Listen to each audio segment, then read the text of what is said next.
The alien kingdom of Velmora had never known fear like this before. For thousands of years, its crystal cities stood untouched, protected by powerful knights and advanced weapons. At the heart of the kingdom lived the alien Princess Lyra, the symbol of peace and balance across many worlds. When she was captured, the galaxy stopped breathing. The enemy did not attack with armies or ships. They used silence. In one dark night, the princess vanished from her guarded palace without a sound. No alarms, no broken walls, no blood, only an empty throne and a frozen kingdom. The royal council reacted fast. They called their strongest knights. Each knight wore heavy armor made of living metal. Each carried blades charged with energy older than stars. The first knight entered the enemy zone with confidence. He believed strength alone could save the princess. But the moment he crossed the border, his signals went dark. No scream, no final words, just silence. The second knight was smarter. He used drones, scanners, and shields. He advanced slowly, checking every step. But the air itself turned against him. His armor froze. His systems failed. He fell without landing a single strike. The third knight was a legend. He had won wars and crushed rebels across planets. The people believed he could not lose. He marched forward with pride, blade glowing bright, but pride blinded him. The enemy traps did not care about legends. He vanished like the others. One by one, the knights failed. Each loss shocked the kingdom more than the last. Crowds gathered outside the palace. Whispers filled the air. If they cannot save her, who can? Princess Lyra watched everything from her prison. The enemy had not chained her body. They chained her hope. She saw the knights fall through hidden screens. Each defeat made her heart heavier. She respected their courage, but she also saw their weakness. They all trusted weapons more than wisdom. They all believed force would win. Back in Velmora, panic spread. The council argued day and night. Some wanted to surrender. Some wanted total war. But none had a plan to save the princess. Then someone mentioned the human. He was not a knight. He was not even a soldier. He was a prisoner taken from a distant battle zone months ago. A simple human with no rank, no title, no armor.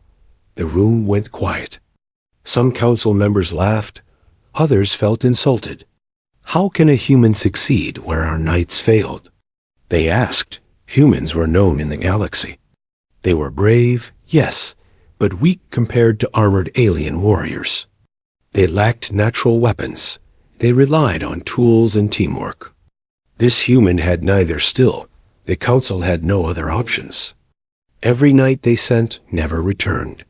Every plan had failed. Princess Lyra was shown the council's decision. She looked at the image of the human. He looked calm, almost tired.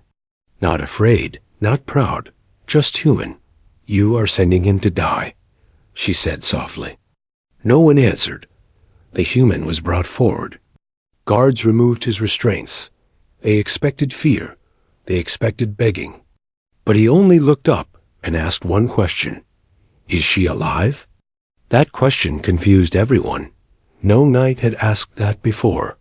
They only asked how many enemies stood in the way. The human was told the truth. Yes, the princess was alive. But no knight could protect her. He nodded slowly. I will try, he said. No promises, no pride, as the transport prepared to leave. The kingdom watched in silence. They did not cheer. They did not hope. They only waited for another failure. Princess Lyra closed her eyes. She had seen the strongest fall. Now she waited for the weakest.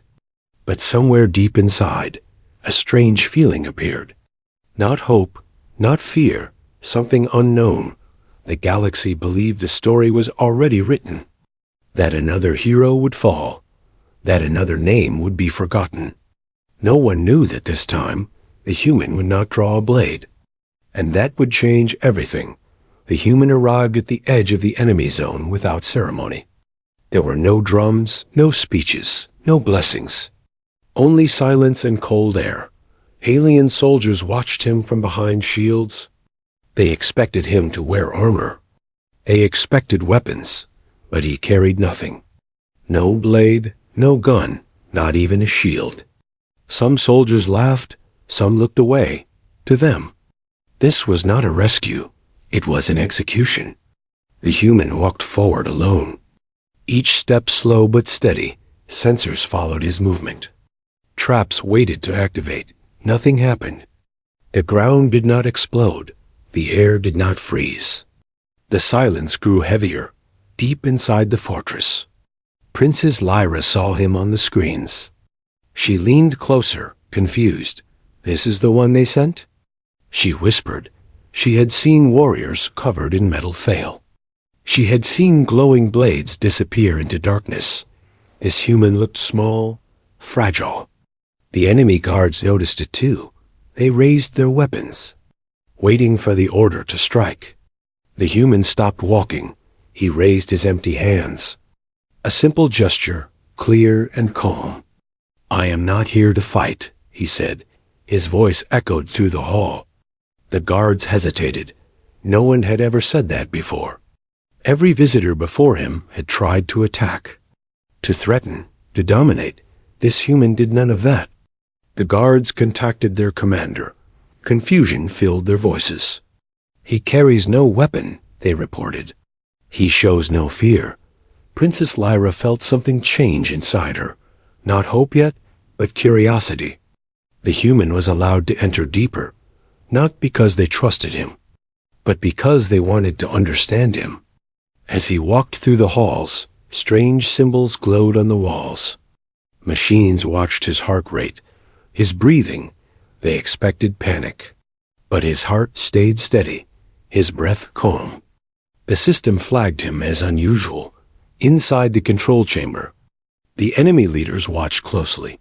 They had built this fortress to break warriors, to crush courage, to force surrender, yet this human walked as if the place had no power over him. Princess Lyra finally spoke. "Why did you come?" She asked through the speakers. The human looked up. He searched for the camera. "I came because no one else could," he replied. That answer surprised her. It was not pride. It was not a challenge. Just a simple truth. "You will fail like the others," she said. "Not cruelly, but honestly. Maybe," the human replied. "But I will fail trying to keep you alive." No knight had ever said that. They spoke of victory, of honor, of glory. This human spoke only of her life. The guards tightened their grip on their weapons. They were ready to strike at any moment. The human stepped closer to the holding chamber. He stopped again. He did not rush. Princess Lyra noticed something else. He never looked at the guards with hate. He never studied their weapons. He only looked at her as a person, not a prize, not a symbol. "Why no weapon?" she asked. The human paused, then answered. "Because every weapon you see here has already failed." The room went quiet. Even the machines seemed to listen. The enemy leaders exchanged looks. This was not weakness. This was something else. Princess Lyra felt her chains heavier than before. But not because of fear, because something inside her was waking up. The human took one final step forward. Guards aimed their weapons directly at his head. He stopped and turned his back to them. Gasps filled the chamber. No being did that. No being ever trusted an enemy like this. "If you want to kill me," he said calmly, "do it now." Princess Lyra stood up, her eyes wide, her voice firm. "Stop," she commanded. For the first time since her capture, the guards froze. The human did not move. He did not smile. He did not beg. He simply waited in that moment. The fortress did not feel invincible. The weapons did not feel powerful. And the strongest force in the room was not armor or blades. It was a human standing still, without a weapon, without fear. And the galaxy was about to learn why that mattered. The room stayed silent after the princess gave her command. Weapons remained aimed, but no one fired. The human still stood with his back turned, open, exposed, alive. Princess Lyra stepped closer to the energy barrier that held her. She studied the human carefully. He did not shake. He did not rush to speak. He trusted her choice. That trust was dangerous and powerful. The enemy commander finally spoke. "Turn around," he ordered. The human did not move. "If you see me as a threat," he said calmly, "you will always choose violence," the commander laughed. "Violence is how the galaxy works. Only until someone refuses to play," the human replied. The words echoed through the chamber. Not loud, not dramatic, but steady. Princess Lyra felt something break inside her. Not fear, not hope, a belief she had carried her whole life. She had been raised to think power came from control, from armies, from fear, yet here was a being with none of those things. Standing freely in a place built to destroy courage, the energy field around her flickered. The system struggled to process the moment. The machines could measure strength, weapons, aggression, but they could not measure choice. The commander raised his hand. "Enough games," he said. "Kill him." The guards hesitated. Their weapons locked, but their minds uncertain. Princess Lyra raised her voice. "If you strike him," she said, "you prove his words true." The commander turned toward her. "You are our prisoner," he reminded her. She lifted her chin. "I am still a princess." The room froze again. In alien law, royal command carried weight. Even in captivity, the human finally turned around. Slowly, carefully, he faced the guards. Then the commander, then the princess. "I did not come to win," he said. "I came to remind you who you are." No knight had ever spoken like that. They spoke of enemies, of targets, of victory. This human spoke of identity. The commander felt it too, though he refused to show it. "What makes you think you can change anything?" he asked. The human answered honestly, "I don't." That shocked them more than confidence ever could. "But if nothing changes," the human continued, "then all of this suffering means nothing." Princess Lyra closed her eyes. She remembered the knights. Their armor, their bravery, their failure. They tried to force the future. This human simply stood inside it. The energy barrier weakened again. Small cracks of light appeared. The system read her rising emotional state as instability. The commander shouted orders. Technicians rushed to stabilize the field. "Stop," the human said. Not loud, not commanding, but everyone listened. "Let her choose," he said. That word spread through the room like fire. Choose. Princess Lyra opened her eyes, and for the first time since her capture, she smiled, not because she was safe, but because she was free inside. "I choose," she said slowly. "I choose to walk out," the system screamed warnings. But royal authority overrode the locks. The energy barrier collapsed. Not with an explosion, but with a quiet release. The guard stepped back in shock. The princess stood beside the human. Not behind him, not above him, beside him. No weapon touched her, no hand restrained her. The commander realized too late. This was no rescue by force. This was surrender by truth. The human took one step back, giving the princess space. "Your people are watching," he said softly. She nodded. So is the galaxy. The enemy leaders understood then. They had lost something greater than a prisoner. They had lost control of the story. And stories were more powerful than armies. As alarms rang and systems failed, the princess and the human walked toward the exit. Not running, not chased, walking. The galaxy would later argue about that moment. Some would call it madness. Others would call it weakness. But history would remember it as the day a human changed everything. Without drawing a blade, the corridor outside the control chamber felt different now. The walls were the same. The light still cold, but the fear was gone. Princess Lyra walked beside the human. Not rushed, not forced, free by choice. The guards watched them pass. Their weapons lowered, their eyes uncertain. They had trained all their lives to stop enemies. But this was not an enemy. This was something new. The human did not speak as they walked. He did not celebrate. He did not smile. Princess Lyra finally broke the silence. "You knew this would work," she said. He shook his head. "No," he replied. "I only knew fighting would not." That answer stayed with her. Across the galaxy, screens lit up. News spread faster than ships could travel. The princess was walking free. No battle, no blood. World leaders watched in disbelief. Military commanders replayed the footage again and again. How did he do it? They asked. There was no clear answer. Back in the fortress, the enemy council argued. They had lost authority without losing a war. Their systems had failed without being destroyed. They reviewed the data. No spike in aggression, no weapon activation, no command override by force. The only change recorded was one word: choice. Princess Lyra was taken to a secure chamber for rest.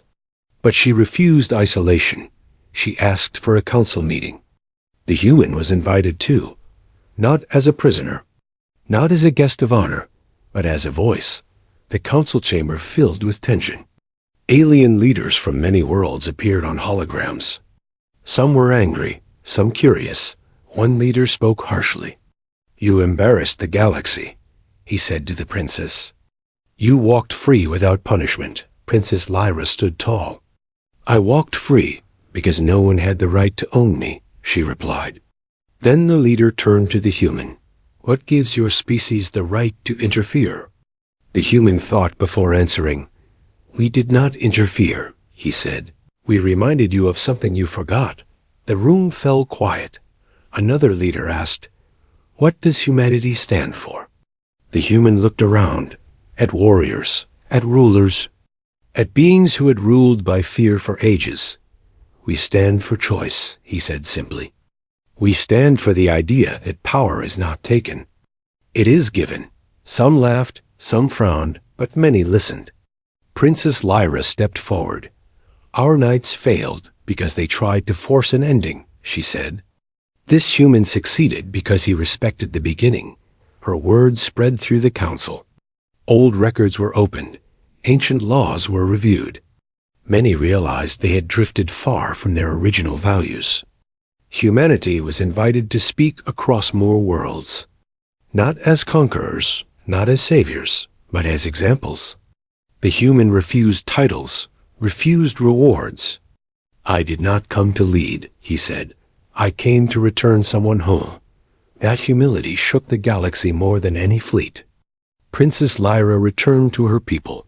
Her arrival was met with silence first. Then tears, then cheers. She did not speak of battles. She spoke of restraint, of courage without violence. She told them about the human, not his strength, but his stillness. Across the stars, training halls changed. Young warriors were taught not just how to fight, but when not to. The phrase spread slowly, then everywhere. Human strength is not in the blade, the human prepared to leave. No parade, no medals. Princess Lyra met him one last time. "You changed us," she said. He answered softly. "You changed yourselves." As his ship departed, the galaxy understood something important. Humanity was not dangerous because it was strong. It was dangerous because it was thoughtful, and that truth would reshape the future. The galaxy did not change in one day, but it changed from that moment forward. Princess Lyra returned to her throne world of Velmora. The crystal cities lit up again. Not with fear, but with relief. Crowds filled the great halls. They expected a story of war, of battles won, of enemies crushed. Instead, the princess spoke of a human who carried no weapon, a human who chose restraint over force. Many did not understand at first. Some knights felt shame, others felt anger. They had trained their whole lives to fight.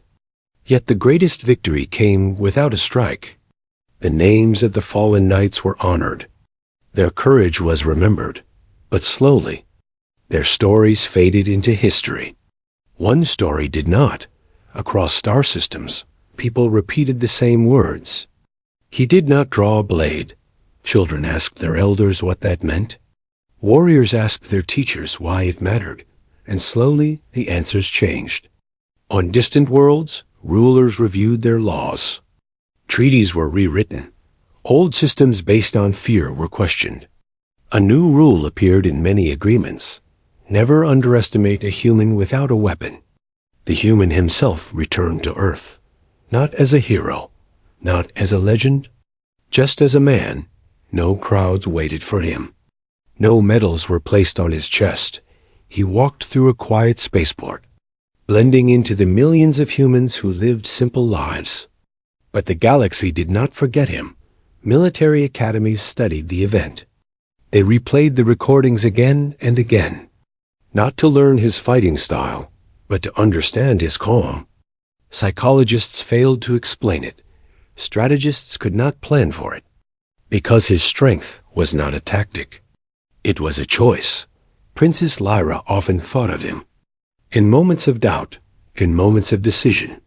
When advisors pushed for force, she remembered the human standing still. She chose dialogue where others chose war. And slowly her people followed. Years passed. New threats appeared. As they always did. But something was different now. When fleets gathered, when weapons powered up, someone always asked the question first. Is there another way? That question came from humanity. And it spread like light on a border world. A young alien warrior lowered his weapon, remembering the story on another planet. A human diplomat refused to threaten and won peace instead. The legend grew, not with exaggeration, but with truth. They said the human smiled only once. After it was all over, not because he won, but because no one else had to die, long after the human's name was forgotten. The lesson remained, strength was not about domination. It was about control of oneself. Princess Lyra, now older and wiser, addressed the galaxy one final time. We once believed power came from fear, she said. Then a human reminded us that power comes from restraint. Her words were recorded in the archives of 1,000 worlds. And deep in those archives, the story was stored under a simple title. No knight could protect the alien princess. Then, in smaller text, the line that changed everything. The human didn't even draw a blade. And so the galaxy moved forward, not perfect, not peaceful forever, but wiser, because one human chose not to fight, and taught the stars what humanity truly was.